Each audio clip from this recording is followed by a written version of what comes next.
বহুল প্রতীক্ষিত তফসিল ঘোষণা করা হলো। নির্বাচন অনুষ্ঠিত হবে 12ই ফেব্রুয়ারি। ঘোষণার পরপরই মানুষের মধ্যে পুরোদমে নির্বাচনী হাওয়া বইতে শুরু করে।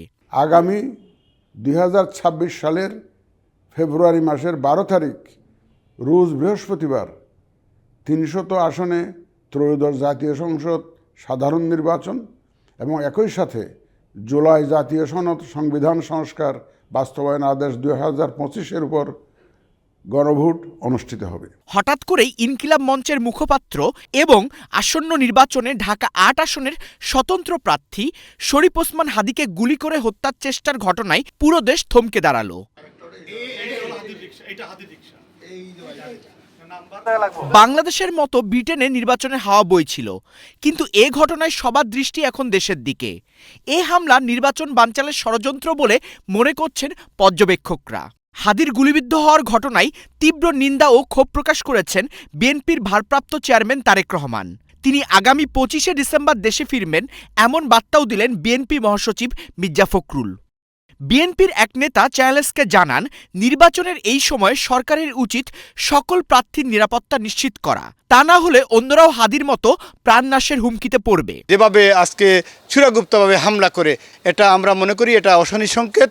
এই নির্বাচনকে বন্ডল করার জন্য যারা নির্বাচনকে চায় না, যারা নির্বাচনকে বন্ডল করতে চায়, তারা এটা অশনি সংকেত। আমি মনে করি সরকারকে কঠোর হস্তে তাদেরকে দমন করতে হবে। সারা বাংলাদেশের সকল নির্বাচনী প্রার্থীকে নিরাপত্তা দিতে হবে। খেলাফত মজলিসের কেন্দ্রীয় নায়েবে আমির বলেন, নির্বাচন বানচালের জন্য একটি গোষ্ঠী সক্রিয় হয়ে উঠছে।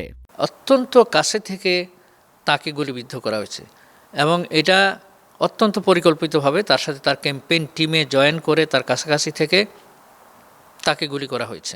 এর কয়েকদিন আগে ব্যারিস্টার ফুয়াদের উপরও কিন্তু আক্রমণ করা হয়েছে এবং আজকে আমরা যেটা জানলাম, আরও মৌলভীবাজারে বরুণা পরিবারের সন্তান মাওলানা শেখ নূরে আলম হামিদি, যিনি তার নির্বাচনী মতবিনিময় সভার ক্যাম্পেইনের মধ্যে ছিলেন, সেই সময় তার উপর আক্রমণ করা হয়েছে। তা আমরা মনে করি এগুলো কোনো বিচ্ছিন্ন কোনো ঘটনা না, এটা একটা সুপরিকল্পিত ষড়যন্ত্র, নির্বাচনকে বালচান করার ষড়যন্ত্র।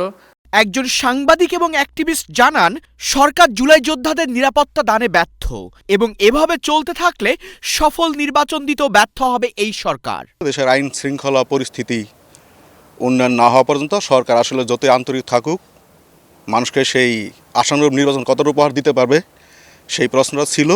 আপনি যেটা বললেন, গতকাল আজকে হাদীর উপরে গুলি বসানোর ঘটনা আজকে পরিষ্কার হয়ে গেল যে অবস্থায় সরকার যতই আন্তরিক থাকুক, নির্বাচন বিশ্বে একটা উদাহরণ তৈরি করতে চাক, আইন শৃঙ্খলা পরিস্থিতির উন্নয়ন না হলে কোনোভাবেই সরকার সেই নির্বাচনটা উপহার দিতে সক্ষম হলে এটা আর আগের 10টা নির্বাচনের মতোই একটা নির্বাচন বলে প্রতিদিন কোনো উদাহরণ সৃষ্টি করতে পারবে না। সাধারণ মানুষ মনে করছে নির্বাচন বানচালের চেষ্টা করছে পতিত ফ্যাসিবাদের দোসর এবং স্বাধীনতা বিরোধীরা।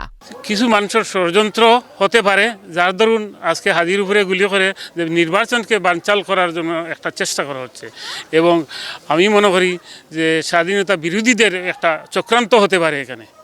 আমি দৃঢ়ভাবে বলতে পারছি না, কিন্তু আমাদের হতে পারে যে তারা দেখছে যে হয়তো নিরঙ্কুশ সংখ্যা না পাওয়া পেতে পারে, তার জন্য তারা এই একটা কনস্পিরেসি করতেছে, যে এটা বানচাল, নির্বাচনকে বানচাল করার জন্য।